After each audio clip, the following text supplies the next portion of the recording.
మా latest videos కోసం మా ఈ తెలుగు న్యూస్ ఛానల్ సబ్స్క్రైబ్ చేసి గంట సింబల్ యాక్టివేట్ చేసుకోండి. ఈ రోజే మహాశివరాత్రి. శివరాత్రి అంటే పరమేశ్వరుడికి ఎంతో ఇష్టమైన రోజు.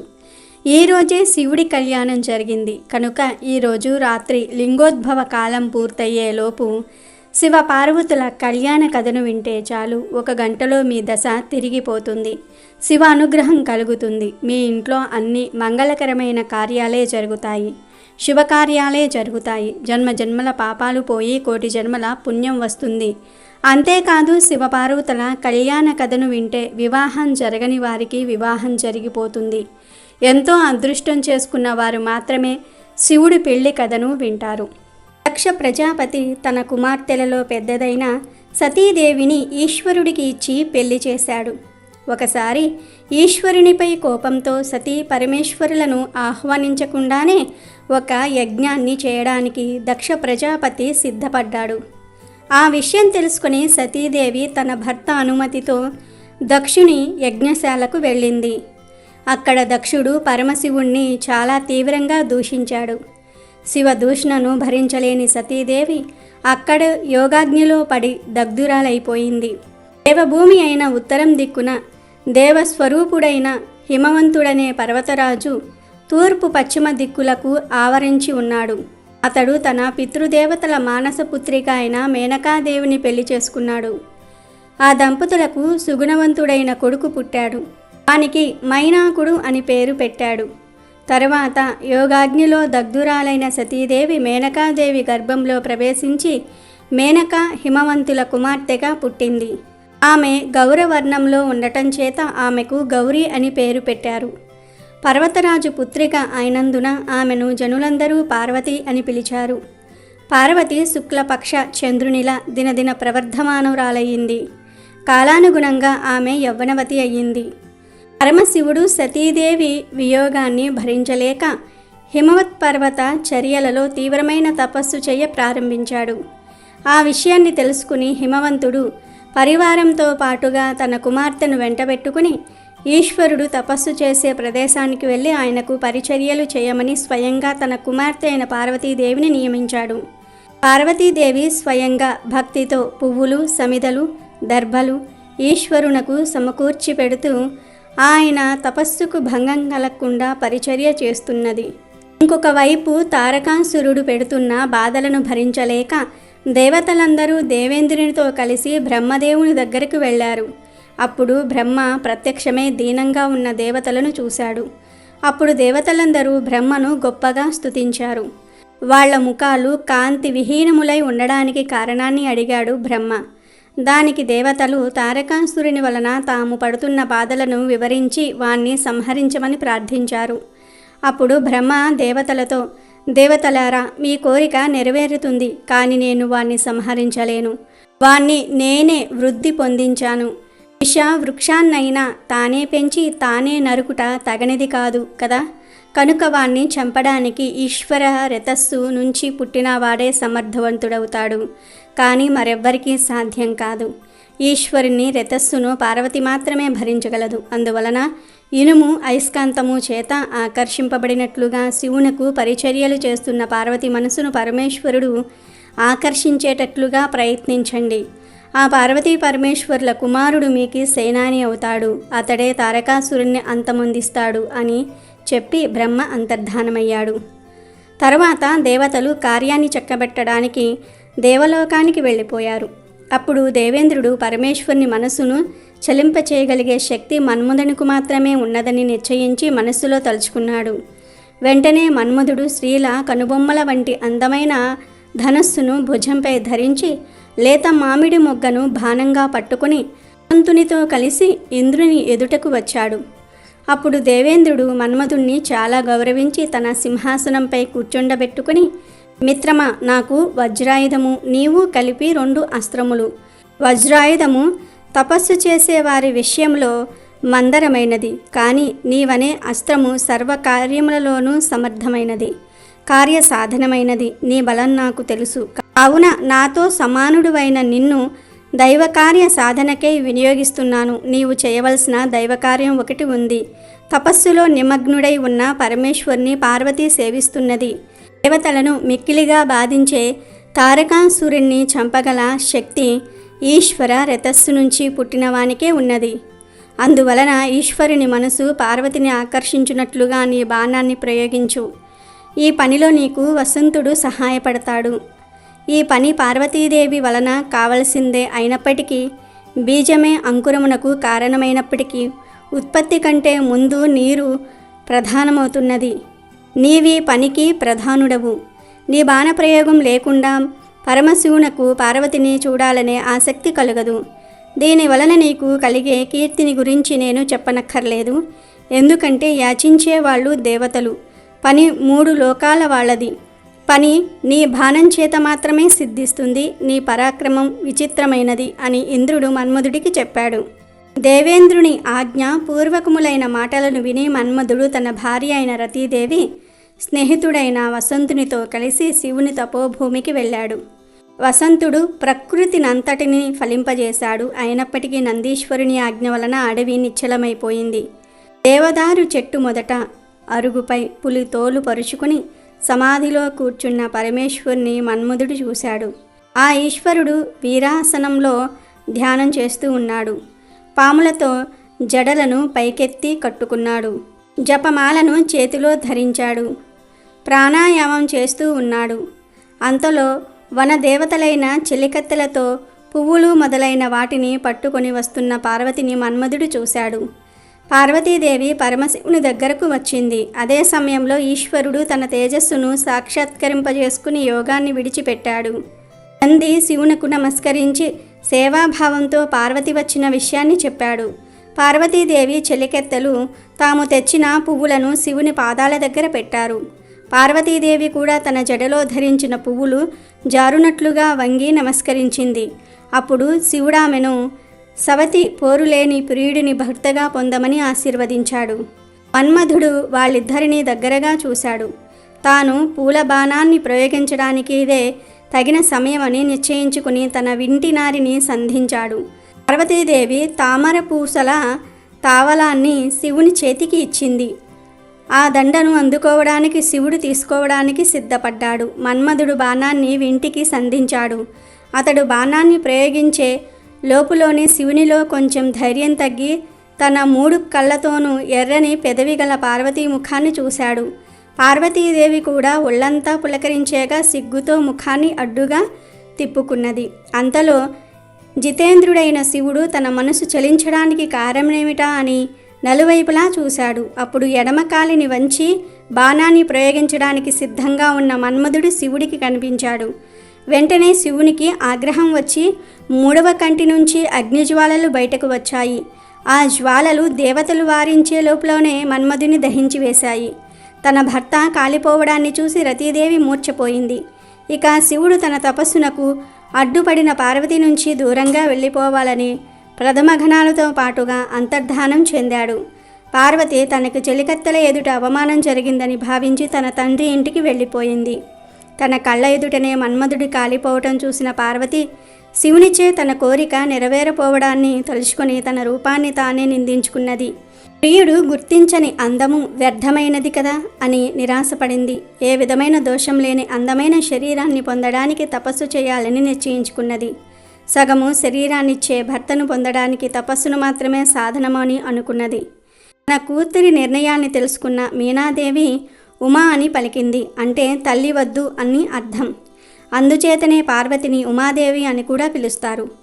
మేనక కూతురితో, తల్లి దిరిసెన పువ్వు వలె అతి కోమలమైన నీ శరీరం రాతి వంటి మిక్కిలి కఠినమైన తపస్సును భరించలేదు అని చెప్పింది. కానీ స్థిరమైన నిశ్చయం కలిగిన పార్వతీదేవి మనస్సును మేనక మరలించకపోయింది.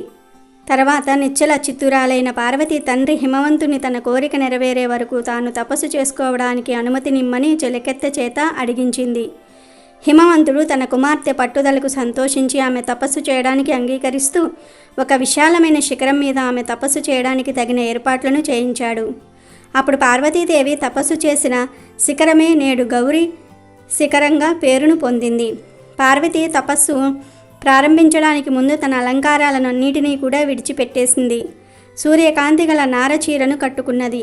ఆమె ముఖం తలదువ్వి పువ్వులతో అలంకరించినప్పుడంతా అందంగా ఉండేదో తపస్వినిగా జడలు కట్టినప్పుడు కూడా అంతే అందంగా ప్రకాశిస్తున్నది.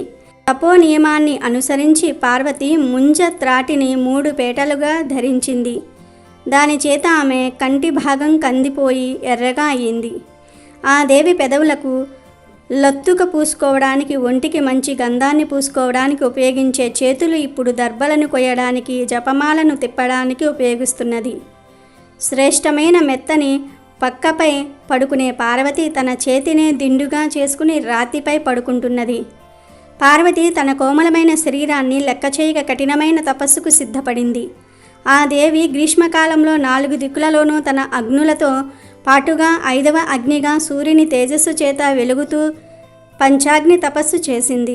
ఆ విధంగా తప్పించబడిన పార్వతి ఆయా చిత్తంగా లభించిన నీళ్లను, చంద్రకిరణాలను మాత్రమే ఆహారంగా స్వీకరిస్తూ తపస్సు చేసింది. పంచాగ్ని మధ్యలో తపించిన ఆమె శరీరంపై తొలకరి జల్లులు పడటం చేత కొంత ఉపశమనం కలిగింది. మొదటి వర్షపు నీటి బిందువులు ముందుగా ఆమె కనురెప్పలపై పడి పెదవి మీదకు జారి క్రమంగా నాభిలోనికి ప్రవేశించింది. క్రమంగా జడివాన కురిసినప్పుడల్లా పార్వతి రాతి మీద పడుకోగా ఆమె తపస్సునకు సాక్ష్యముల వలె మెరుపులు మెరిశాయి. లోకంలో ఎండిపోయి రాలిన ఆకులను తినుట గొప్ప తపస్సు అని చెప్తారు. కానీ ఆ పార్వతి అలా ఎండి రాలిన ఆకులను కూడా తినకుండా తపస్సు చేయటం వలన ఆమెను పురాణమును తెలిసిన వాళ్ళు అపర్ణ అని పిలిచారు. అమరతూడు వలె మృదువైన ఆమె శరీరము ఈ విధంగా ఎండకు ఎండి వానలో తడిచి చలికి వణికి మహామునుల తపస్సులను అతిక్రమించింది. అయితే ఒకనాడు నల్లలేడి చర్మమును, మోదుగు దండాన్ని ధరించి నేర్పుతో మాట్లాడగలిగి బ్రహ్మ తేజస్సు చేత ప్రకాశిస్తూ మూర్తి భవించిన ఒక బ్రహ్మచారి పార్వతీదేవి తపోవనానికి వచ్చాడు. పార్వతీదేవి ఆయనకు ఎదురు వెళ్ళి గౌరవంగా సపర్యలను చేసి ఆశ్రమానికి తీసుకుని వచ్చింది.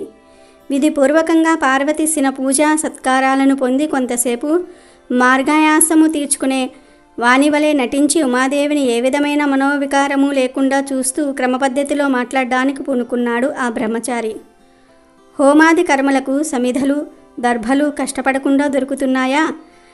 ఇక్కడి నీళ్లు నీకు స్నానానికి యోగ్యములై ఉన్నాయా? నీ శక్తిని అనుసరించే తపస్సు చేస్తున్నావు కదా. ఎందుకంటే ధర్మ సాధనలలో శరీరమే మొదటిది కదా. నీవు నీళ్లు పోసి పెంచుతున్న ఈ తీగల చిగుళ్ళు బాగా పెరుగుతున్నాయా? ఈ చంచలములైన చూపుల చేత లేళ్ళు తమ జాతి దానవే అనే భ్రమతో నీ చుట్టూ తిరుగుతూ నీ చేతిలోని దర్భలను లాగినప్పుడు నీకు వాటిపై కోపం కలగటం లేదు కదా. ఎందుకంటే తపస్సు చేసే వాళ్లకు కోపం కలగకూడదు. పార్వతి, అందము పాపకార్యాన్ని చేయనివ్వదు అనే మాట నీ అందు సత్యమై ఉన్నది. అందుచేతనే మునులందరూ నిన్నే అనుసరిస్తున్నారు. నీ తండ్రి అయిన హిమవంతుడు నిన్ను కుమార్తెగా పొందటం వలన పవిత్రుడైనట్లుగా మరి ఇతరములైన వాటి చేత పవిత్రుడు కావటం లేదు. నీవు త్రివర్గాలలో ధర్మాన్ని మాత్రమే అనుసరించటం వలన నేను ధర్మమే త్రివర్గాలలో గొప్పదని తెలుసుకొనుచున్నాను. 7 మాటల చేత స్నేహం ఏర్పడుతున్నదని విద్వాంసులు చెప్తూ ఉన్నారు. కావున సుందరి, నన్ను పరాయివానిగా భావించకు. బ్రాహ్మణులకు సహజమైన స్వభావం చేతను నీతో ఏర్పడిన స్నేహము చేతను గొప్ప సహనగుణం గల నిన్ను ఒకటి అడగాలనుకుంటున్నాను. రహస్యము కానిదైతే సమాధానం చెప్పు. మొదటి బ్రహ్మ అయిన హిరణ్య గర్భుని వంశంలో పుట్టిన దానవు, 3 లోకాల సౌందర్యము రాశిగా పోసి సృష్టించబడిన అందగత్తెవు. ఐశ్వర్య సుఖం కోసం నీవు వెతకనవసరం లేదు. కొత్త యవ్వన వయసులో ఉన్న దానవు. ఇంతకంటే తపస్సుకు ఫలమేమిటో చెప్పు. సాధారణంగా స్త్రీలు భరించలేని అవమానాన్ని పొందినప్పుడు ఈ విధమైన తపశ్చర్యకు పూనుకుంటారు. అటువంటిది నీకు ఎన్నడూ జరగదు. ఎందుకంటే ఇతరులెవ్వరికీ లభించని విచారము లేని రూప సౌందర్యము కలదానవు. నీ తల్లిదండ్రుల వలన నీకెటువంటి అవమానము కలుగదు. అలాగే ఇతరుల వలన కూడా ఏ విధంగానూ అవమానం జరగదు. పాము పడగపై ఉన్న మణిని పొందడానికి ఎవ్వడూ సాహసించడు కదా. యవ్వనంలో ధరించవలసిన ఆభరణాలను విడిచిపెట్టి ముసలితనంలో ధరింపవలసిన నారబట్టలను ఎందుకు ధరించావో చెప్పు.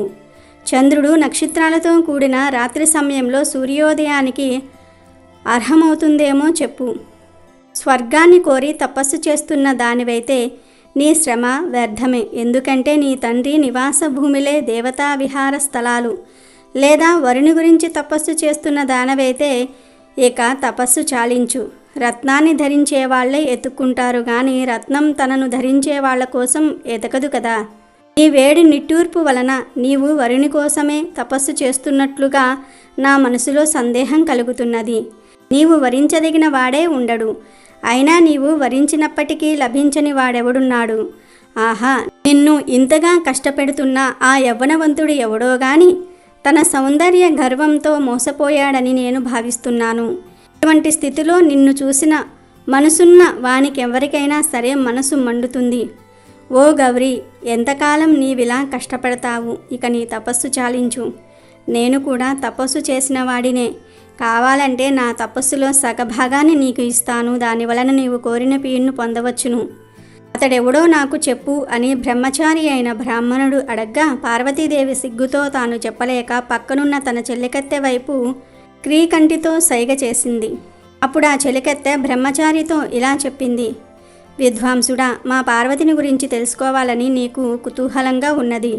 చెబుతాను విను. ఈమెను దేవేంద్రుడు మొదలైన సంపన్నులైన దిక్పాలకులు పెళ్లి చేసుకోవడానికి సిద్ధపడినప్పటికీ వాళ్ళను తిరస్కరించి రూపం చేత జయింప సఖ్యం కానివాడు, మన్మధుని జయించినవాడు ఆయన పరమేశ్వరుని భక్తిగా పొందదలిచి తపస్సు చేస్తున్నది. పూర్వము మన్మధుడు ప్రయోగించిన బాణాన్ని ఈశ్వరుడు హూంకారంతో కోపించగా అది వెనక్కి వచ్చి ఈ పార్వతి గుండెల్లో గాఢంగా నాటుకున్నది.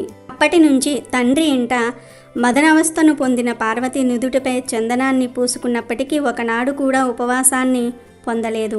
మంచుతో గట్టిపడిన రాతి పలకపై పడుకోగా ఈమె శరీరపు వేడికి ఆ మంచు పలక కరిగిపోయింది. కానీ ఆమెకు చల్లదనం కలగలేదు. తన ప్రియుని చిత్రాన్ని పటంలో గీసి, ప్రియుడా, నీవు అన్నీ తెలిసిన వాడవని పండితులు చెప్తూ ఉన్నారు. మరినిపైనే మనసును నిలిపిన నన్నెలా తెలుసుకొనలేకపోతున్నావు అని ప్రశ్నించేది. రాత్రి 3 జాములు మెలకువగా ఉండి 4వ జామున క్షణకాలం కన్నులు మూసి శివుడు వచ్చి వెళ్ళిపోతున్నట్లుగా కలగని నీలకంఠ ఎక్కడికి వెళ్ళిపోతున్నావు అని వివరిస్తూ మేల్కునేది. జగన్నాథుడైన ఆ పరమేశ్వరుని ఎన్నటికీ చూడలేక తండ్రి అనుమతిని తీసుకుని తపస్సు చేయాలనే ఆలోచనతో మాతో కలిసి ఈ తపోవనానికి వచ్చింది. ఈమె తపస్సు ప్రారంభించే ముందు నాటిన విత్తనం మొలకెత్తి పెద్ద చెట్టే పుష్పించి ఫలించి ఈమె తపస్సుకు సాక్ష్యంగా నిలిచింది. కానీ ఈమె కోరిక మాత్రం ఇంకా మొలకెత్తనైనా లేదు. తపస్సు చేత కృషించిపోయిన పార్వతిని చూస్తున్న మాకు ఎండిపోయిన నాగేటి చాలును తడిపిన దేవేంద్రుడిలా దుర్లభుడైన ఈ ఈశ్వరుడు ఎప్పుడు అనుగ్రహిస్తాడో మేము తెలుసుకోలేకపోతున్నాము అని ఈ విధంగా పార్వతి హృదయాన్ని రహస్యం లేకుండా చెప్పిన చెలికత్తె మాటలను విని బ్రహ్మచారి ఇలా అన్నాడు. ఓయి, నీ చెలికత్తె చెప్పిన మాట నిజమేనా అని పార్వతిని అడిగాడు. అప్పుడు పార్వతి నమస్కరించి జపమాలను మోచేతిలో వేసుకుని సిగ్గుపడుతూనే బ్రహ్మచారితో, వేద విధుల్లో శ్రేష్ఠుడా, నీవు విన్నదంతా నిజమే అని అంది. అప్పుడు ఆ బ్రహ్మచారి, ఆ పరమేశ్వరుడు చాలా అమంగళములైన అలవాట్లు కలవాడని తెలిసి కూడా మళ్ళీ వానినే వరుస్తున్నావు. వానిని గురించి ఆలోచించి నీ ప్రయత్నాన్ని విడిచిపెట్టు. అడు వస్తువును పొందాలనే పట్టుదల కలపార్వతి. మంగళప్రదమైన వివాహ కంకణం ధరించిన నీ చేతిని పాములను కడియముగా ధరించిన శివుడు తన చేతితో మొదటిసారిగా పట్టుకున్నప్పుడు నీవు ఏ విధంగా ఓర్చుకోగలవు? నూతన వధువుగా కలహంస గుర్తులు కలిగిన నీ పట్టుచీర కొంగును రక్తంతో తడిసిన ఏనుగు చర్మంతో ముడిపెట్టడం తగనిదేమో నీవే ఆలోచించు. గొప్ప రాజభవనంలో పువ్వులు పరిచిన నేలపై పొడుండే నీవు కాలి పారాని గుర్తులు వెంట్రుకలతో వెదజల్లబడిన శ్మశానములో ఉండడానికి శత్రువు కూడా సహించలేడు. ముక్కంటి వక్షస్థలాన్ని పొందటం సులభమే, కానీ అతని వక్షస్థలంపై ఉన్న చితాభస్మం మంచి గంధపు పూత కలిగిన నీ వక్షస్థలానికి అంటుకుంటుంది. పార్వతి, ఇంతకంటే నవ్వుల పాలయ్యే విషయం మరి ఒకటి ఉంది. కొత్త పెళ్లి కూతురుగా పట్టపుటేనుగుపై ఊరేగించవలసిన నీవు ముసలి ఎద్దుపై ఎక్కి తిరగటం చూసి ప్రజలందరూ నవ్వుతారు. పార్వతి, శివునిలో వరుణకు ఉండవలసిన లక్షణాల్లో ఏ ఒక్కటైనా ఉన్నదేమో ఆలోచించు. శరీరపు అందాన్ని చూస్తే వంకర కన్నులు, పుట్టుక ఎటువంటిదో ఎవరికీ తెలియదు. దిగంబరత్వమే అతని సంపదను తెలియజేస్తున్నది. అందువలన ఈశ్వరుని పెళ్లి చేసుకోవాలనే ఆలోచనను విడిచిపెట్టు. నీకు ఈశ్వరుడికి సంయోగము తగినది కాదు. శ్మశానంలో ఉన్న మరణశిలకు, యజ్ఞశాలలో ఉన్న యూపస్తంభానికి చేసే దైవిక పూజని చెయ్యురు కదా అని పలికాడు. అప్పుడు పార్వతీదేవి కోపంతో బ్రహ్మచారికి ఇలా చెప్పింది: నీవు నిజంగా ఈశ్వరుని పరమార్థాన్ని తెలిసిన వాడువు కావు. అందుచేతనే నాతో ఈ విధంగా మాట్లాడావు. లోక సామాన్యము కాని కారణం ఊహింపలేని మహాత్ములను గురించి అవివేకులు ఈ విధంగానే ద్వేషిస్తూ ఉంటారు. ఆపదలకు ప్రతీకారంగా కానీ, సంపదలను కోరుకున్నవారు కానీ మంచి గంధం మొదలైన సుగంధ ద్రవ్యాలను, అలంకారాలను స్వీకరిస్తారు. ఈ విధమైన కోరికలు లేని ఈశ్వరునకు వీటితో పనిలేదు. ఈశ్వరుడు దరిద్రుడైనప్పటికీ సంపదలన్నిటికీ కారణమవుతాడు. శ్మశాని నివాసి అయినప్పటికీ 3 లోకాలకు అధిపతి అవుతున్నాడు. భయంకర రూపం కలిగినప్పటికీ శివుడు సౌమ్యుడు అని చెప్తున్నారు. శివుని నిజతత్వాన్ని ఎవ్వరూ ఎరుగరు. శివుడు ఆభరణాలు ధరిస్తాడు, పాములను ధరిస్తాడు, ఏనుగు చర్మాన్ని ధరిస్తాడు, పట్టు బట్టను ధరిస్తాడు, పుర్యను పట్టుకుంటాడు, బాలచంద్రుణ్ణి ధరిస్తాడు. విశ్వమూర్తి అయిన శివుని శరీరము ఇలా ఉంటుందని నిర్ధారణ చేయలేనిది. శివుని శరీర స్పర్శ చేత చితాభస్మం పరిశుద్ధిని కలిగిస్తుంది. కావుననే ఆయన తాండవం చేస్తున్నప్పుడు రాలిన భస్మాన్ని తలపై ధరించడానికి దేవతలు తన కిరీటాలకు పూనుకున్నారు. మదపు టేనుగుపై ఊరేగుతూ వచ్చే దేవేంద్రుడు ఎద్దుపై ఎక్కి వచ్చే శివుణ్ణి చూసి ఏనుగు దిగి శివుని పాదాలకు తన శిరస్సుతో నమస్కరిస్తాడు. పోయి బ్రాహ్మణుడ, నష్ట స్వభావం చేత శివునిలో అన్ని దోషాలనే చెప్పబోయి ఒక్కటి మాత్రం నిజమే చెప్పావు. స్వయంభువులైన బ్రహ్మ పుట్టుకకు కారకుడైన పరమశివుణ్ణి పుట్టుకను తెలిసి కొనటం ఎవరికీ సాధ్యం కాదు. నీతో వాదం చాలు. ఆ పరమశివుడు నీవు చెప్పినట్లే ఉండునుగాక. కానీ నా మనసు అతనిపైనే లగ్నమై ఉంది. స్వేచ్ఛగా సంచరించే వాళ్ళు ఇతరుల మాటలను వినరు. చెలులారా, ఇతడు ఇంకా ఏదో మాట్లాడడానికి వాని పెదవులను కదుపుతున్నాడు. మహాత్ములను దూషించిన వాళ్లే కాక ఆ దూషణలను విన్నవాళ్ళు కూడా పాపాత్ములే అవుతారు. వీనిని నివారించండి, లేదా నేనే ఇక్కడి నుంచి వెళ్ళిపోతాను అని చెప్పి పార్వతి అక్కడి నుంచి లేచినప్పుడు ఆమె పైట జారింది. అప్పుడు ఈశ్వరుడు నిజరూపంతో ఆమె పైట కొంగును పట్టుకున్నాడు. ఆమె వెనక్కి తిరిగి చూసి ఒళ్ళంతా చెమటతో తడవగా వణుకుతున్నదై ముందుకు వెళ్ళడానికి ఎత్తిన కాలిని ఎత్తినట్లే ఉంది. ప్రవాహానికి కొండ అడ్డుపడిన నదిలా పర్వతపుత్రిక ముందుకు వెళ్ళలేక అక్కడ నిలవలేక బొమ్మలా ఉండిపోయింది. అప్పుడు ఈశ్వరుడు, సుందరాంగి, నీ తపస్సుతో నన్ను ఆకట్టుకున్నావు. నేటి నుంచి నేను నీ పాద సేవకుడను అని చెప్పాడు. ఆ మాటలను విని పార్వతి తాను తపస్సు వలన పొందిన కష్టాన్ని మర్చిపోయింది. తన తండ్రి కన్యాదానం చేయగా తనను భార్యగా స్వీకరింపుమని పార్వతి తన చెలికత్తె చేత శివునికి చెప్పించింది. పార్వతి మాటలకు శివుడు అంగీకరించి సప్త మహర్షులను స్మరించాడు. తపస్సు చేత తేజవంతులైన సప్త మహర్షులు అరుంధతీదేవితో కలిసి నలువైపులా ప్రకాశింపజేస్తూ శివుని దగ్గరకు వచ్చారు. శివుడు ఆ మహర్షులందరినీ సమాన భావనతోనే గౌరవించాడు. పరమశివునకు అరుంధతిని చూడగానే తాను కూడా భార్యను పొందాలనే కోరిక ఎక్కువైంది. పతివ్రతలైన భార్యలే ధర్మ సాధనకు మూలమైన వాళ్ళు. శివునికి భార్యను పొందాలనే కోరిక కలగగా మన్మధునికి ఉపశమనం కలిగింది. సాంగముగా 4 వేదాలను అధ్యయనం చేసిన మహర్షులు సంతోషంతో జగద్గురువైన పరమశివునితో ఇలా చెప్పారు: మేము వేదాలను నియమపూర్వకంగా అభ్యసించినందుకు, ప్రకారంగా హోమం చేసినందుకు, మేము చేసిన తపస్సునకు నేడు మాకు ఫలితం సిద్ధించింది. జగత్ ప్రభువైన నీవు మమ్మల్ని స్మరించటం వలన మా కోరిక సిద్ధించింది. నిన్ను మనసులో కలిగిన వాడే పూజ్యుడైనప్పుడు నీ మనసులో ఉన్న వాళ్ళు పూజ్యుల్లో శ్రేష్ఠులవుతారు. ముందే మేము సూర్యచంద్రుల కంటే ఉన్నతమైన స్థానాన్ని పొంది ఉన్నాము. ఇప్పుడు నీవు మమ్మల్ని స్మరించటం వలన ఇంకా ఉన్నతమైన స్థానాన్ని పొందిన వాళ్ళమయ్యాము. గొప్పవారి ఆదరణము, తమ గుణాలలో విశ్వాసము కలిగి ఉండట చేత మేము నీచే గౌరవాన్ని పొంది మేము గొప్పవాళ్లముగా భావించుకుంటున్నాము. నీవు మమ్మల్ని స్మరించినందువలన వచ్చిన సంతోషాన్ని నీకు చెప్పం. రూపాక్ష, అంతర్యామివైన నీకు మేము ఏమి చెప్పగలము? నిన్ను మేము స్వయంగా చూస్తున్నప్పటికీ నీ యథార్థ తత్వాన్ని మేము గ్రహింపలేము. బద్ధులకు అతీతుడవైన నీ ఆత్మస్వరూపాన్ని మాకు చెప్పు. సృష్టి స్థితి సంహారాలలో ఈ రూపం దేనికి సంబంధించినది? సరే, నీ స్వరూప విషయాన్ని అలా ఉంచు ప్రభు, నీవు స్మరించగా వచ్చిన మేము చేయదగిన కార్యాన్ని ఆదేశించండి అని ప్రార్థించారు. అప్పుడు ఈశ్వరుడు ఇలా చెప్పాడు, ఓ మహర్షులారా, ఏ విధమైన కార్యమునైనను నేను నా స్వార్థము కోసము చెయ్యనని మీరెరుగుదురు. నేను 8 మూర్తులతో ఈ స్వరూపాన్ని పొందానని మీకు తెలిసినదే కదా. అటువంటి నేను వర్షం కోసం దేవేంద్రుని ప్రార్థించిన చాతక పక్షిల దేవతలు తమ శత్రువైన తారకాసురుని సంహరించడానికి సంతానాన్ని పొందమని నన్ను ప్రార్థించారు. అందువలన పార్వతీదేవి యందు నేను పుత్ర సంతానాన్ని పొందాలనుకుంటున్నాను. మీరు హిమవంతుని దగ్గరకు వెళ్ళి నాకు పార్వతినిచ్చి పెళ్లి చేయవలసినదిగా కోరండి. పెద్దలు కుదిర్చిన సంబంధములకు విరోధములుండవు. మహోన్నతుడు, స్థిరమైన వాడు, భూభారాన్ని వహిస్తున్న హిమవంతుడు చాలా పూజనీయుడు. వానితో సంబంధము నాకు శ్రేష్టమైనది. లోకంలో ఋషులు చెప్పిన మాటలే ఆచారములవుతున్నాయి కాబట్టి హిమవంతునితో ఏ విధంగా మాట్లాడాలో మీకు నేను చెప్పనవసరం లేదు. పూజ్యురాలైన అరుంధతీదేవి కూడా అక్కడ కార్యాన్ని నిర్వహిస్తుంది. సాధారణంగా వివాహ విషయాలలో స్త్రీలే సమర్థులై ఉంటారు. అందువలన మీరు వెంటనే కార్యసిద్ధికై ఆ పురానికి వెళ్ళండి. మళ్ళీ మనమి మహాకోశ తీరంలోనే కలుసుకుందాము అని శివుడు సప్త ఋషులతో చెప్పాడు. యోగులకు ఆద్యుడైన పరమేశ్వరుడే భార్యను కోరుతున్నాడని తెలుసుకున్న మహర్షులు తాము భార్యలతో కూడి ఉన్నందుకు సిగ్గును విడిచిపెట్టారు. అప్పుడు శివుడి దగ్గర సెలవు తీసుకొని ఆకాశ మార్గంలో ఔషధీ ప్రస్థపురానికి వెళ్ళిపోయారు. పరమేశ్వరుడు కూడా తాను ముందుగా నిర్దేశించిన స్థలానికి వెళ్ళిపోయాడు.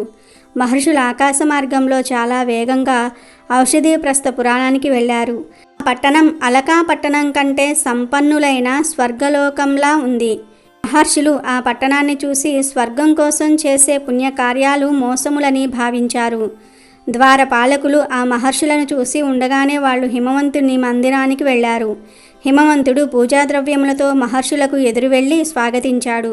స్వయంగా మహర్షులను సత్కరించిన తర్వాత హిమవంతుడు తానే దారి చూపుతూ అంతఃపురానికి తీసుకుని వెళ్ళాడు. అక్కడ ఋషులను కర్రలతో చేయబడిన ఉన్నతాసనాలపై కూర్చోబెట్టి తానొక ఆసనంపై కూర్చొని మహర్షులతో ఇలా చెప్పాడు.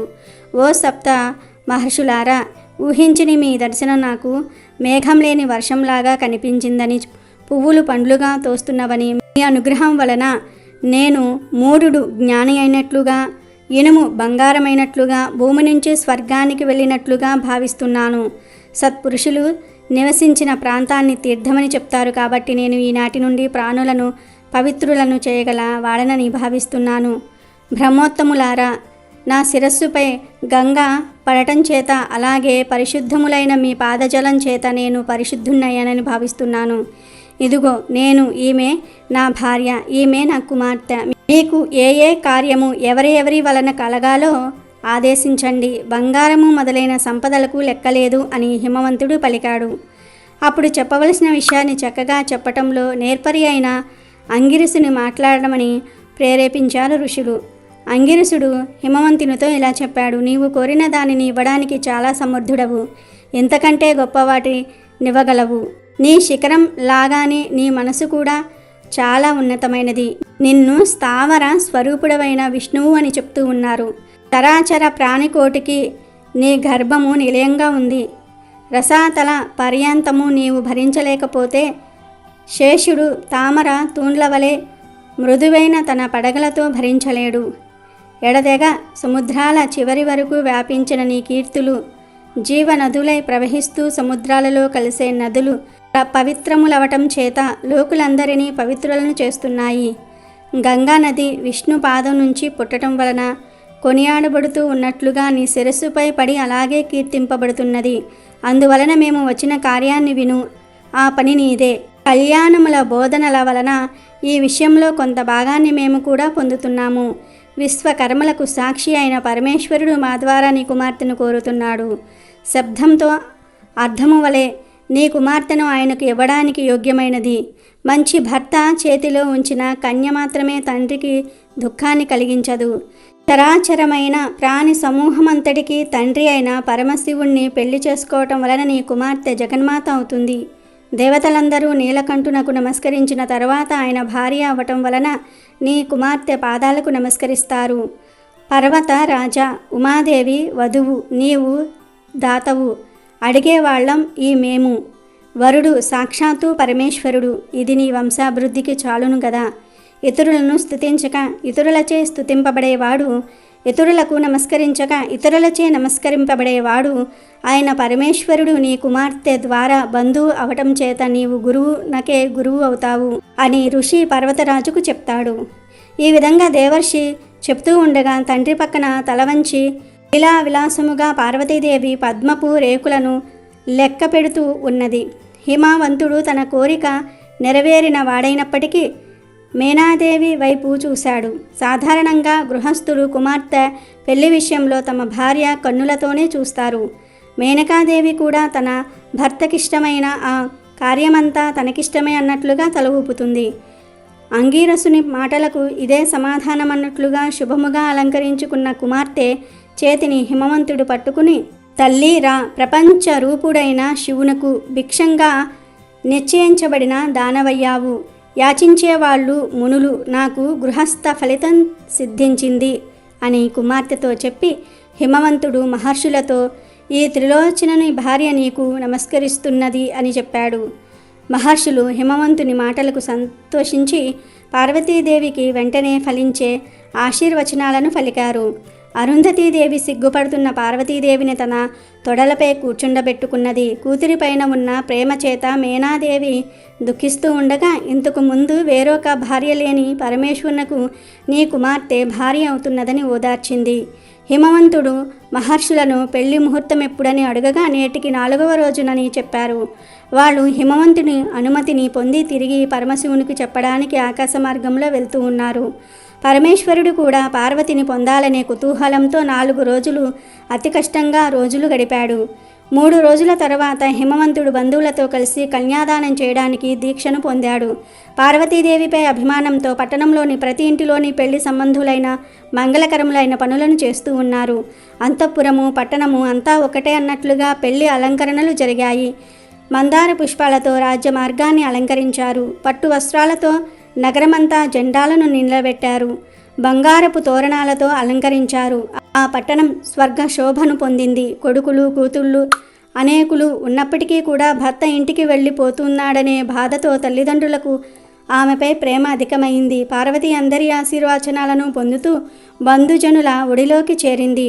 ఒకరు అలంకరించిన తర్వాత వేరే ఒకరు ఈ విధంగా బంధువులందరూ తమ తమ ఒడిల్లో కూర్చోబెట్టుకుని పార్వతీదేవిని ప్రాంత కాలముహూర్తంలో పార్వతీ పెళ్లికూతురిగా పుణ్యవతురాలైన బంధు స్త్రీలు అలంకరించారు. ఆ గౌరీదేవిని తెల్లని ఆవపిండితో లేత గరికలను నూరి నలుగు పెట్టి అభ్యంగన స్నానం చేయించారు.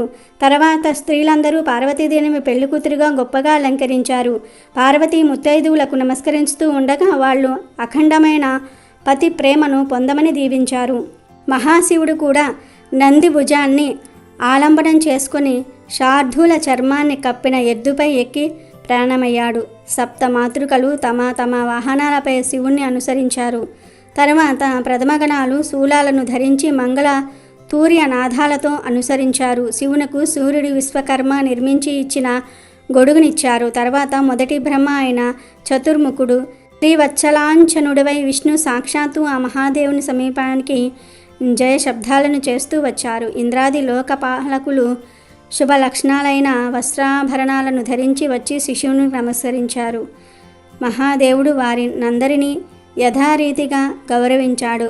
వాళ్ళందరికంటే ముందుగా సప్తఋషులు నిలవగా చిరునవ్వుతో శివుడు ఈ వివాహ యజ్ఞానికి మీరు అధర్వులుగా ప్రవర్తించమని కోరాడు. అందరూ ఆకాశ మార్గంలో ఔషధి ప్రస్థపురానికి చేరుకున్నారు. హిమవంతుడు దేవతల రాకను తెలుసుకుని ఆనందంతో వస్త్రాలంకారాది సంపదల చేతను ఏనుగులతోనూ పరివారంగా ఎదురు వెళ్ళి సాదరంగా దేవతలందరికీ స్వాగతం పలికి విడిది గృహానికి తీసుకుని వెళ్ళాడు. దారిలో ఔషధి ప్రస్థపుర స్త్రీలు తమ పనులను విడిచి మెడలపై నుంచి కుతూహలంతో తమ పరమశివుని చూశారు. అక్కడ శివునకు పట్టు వస్త్రాలను ధరింపజేసి కొత్త వెన్నెలల చేత సముద్రుని వలె పార్వతీదేవి దగ్గరకు తీసుకుని వెళ్ళారు. హిమవంతుడు పార్వతిని తీసుకుని రాగా శివుడు ఆమె చేతిని స్వీకరించాడు. పార్వతీ పరమేశ్వరుల ప్రాణి గహన సమయంలో ఎదురుగా ఉత్తములైన కాంతి పుంజము ఆవిర్భవించింది. ఆ ఉమామహేశ్వరుల దాంపత్య శోభ వర్ణింప సఖ్యం కానిదై దంపతులు ఎత్తైన అగ్నిజ్వాలల చుట్టూ ప్రదక్షిణ చేశారు. పురోహితుని మాటను అనుసరించి ఆ దంపతులు 3 సార్లు ఆ అగ్నికి ప్రదక్షిణం చేశారు. వధువైన పార్వతిని బ్రాహ్మణులు ఆశీర్వదించారు. తల్లి, ఈ అగ్ని మీ వివాహ కర్మకు సాక్షి అయినది. నీ భర్త అయిన శివునితో కలిసి నిర్విచారముగా ధర్మాన్ని ఆచరించు అని దీవించారు. భవానీదేవి చెవులను విస్తరించి యజ్ఞకుల మాటలను శ్రద్ధగా విన్నది. తర్వాత ధ్రువ నక్షత్రాన్ని చూడమని చెప్పగా సిగ్గుతో తల ఎత్తి చూసింది. ఈ విధంగా పురోహితుని చేత నిర్వహించబడిన ప్రాణిగ్రహణ కార్యమైన తరువాత దంపతులు మేనాహిమవంతులకు నమస్కరించి తర్వాత హిమవంతునకు నమస్కరించారు. బ్రహ్మ కళ్యాణి వీరమాతవు కమ్మని దీవించాడు. బృహస్పతి పార్వతీ సమేతుడైన శివుణ్ణి చూసి మనసులో శాంతిని పొందాడు. తర్వాత ఆ దంపతులు చతురస్ర వేదికపై బంగారపు ఆసనాలపై కూర్చొని లోకాచారాన్ని అనుసరించి పరస్పరం తడిసిన అక్షింతలను తల్లుకున్నారు.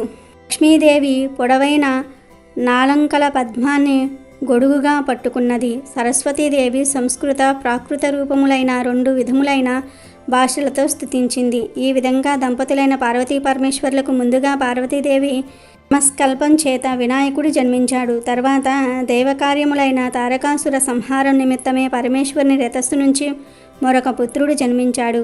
వానికే సుబ్రహ్మణ్యేశ్వర స్వామి అని, కార్తికేయుడని, షణ్ముఖ పుత్రుడని వివిధములైన పేర్లున్నాయి. అతడు తారకాసురుని సంహరించాడు.